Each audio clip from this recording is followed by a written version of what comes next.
Telangana assembly సమావేశాలు ప్రారంభమయ్యాయి. లైవ్లో చూద్దాం. వారికి ముందుగా ధన్యవాదాలు తెలియజేస్తూ, ముఖ్యంగా అధ్యక్ష, మనం తెలంగాణ రాష్ట్రం తీసుకొచ్చింది నీళ్లు నిధులు నియామకాలతో పాటుగా బేసిక్ ఎమ్యూనిటీస్ ప్రొవైడ్ చేస్తాము, మన తెలంగాణ రాష్ట్రాన్ని అన్ని రంగాల్లో అభివృద్ధి పరుస్తామని చెప్పేసి గతంలో ఉన్నటువంటి ప్రభుత్వంలో ఉన్న పెద్దలు, మాజీ సీఎం గారు కానీ అప్పుడు ఉన్నటువంటి మంత్రులు కానీ ఎన్నో రకాలుగా చెప్పడం జరిగింది అధ్యక్ష.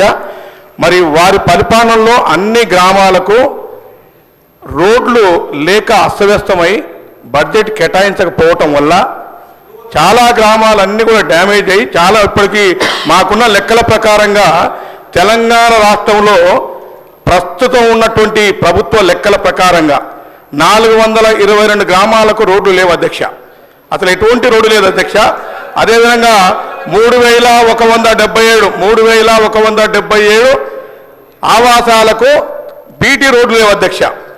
అదేవిధంగా ఎక్కడైతే గుడాలు తండాలు గ్రామ పంచాయతీలు చేసిన వారు గతంలో గొప్పలు చెప్పుకున్నటువంటి ఆ మాజీ ముఖ్యమంత్రి గారు కానీ మాజీ మంత్రులు కానీ నేను ఒకటి అడుగుతున్నాను అధ్యక్ష, తండాలను గ్రామ పంచాయతీలు చేశారు అధ్యక్ష.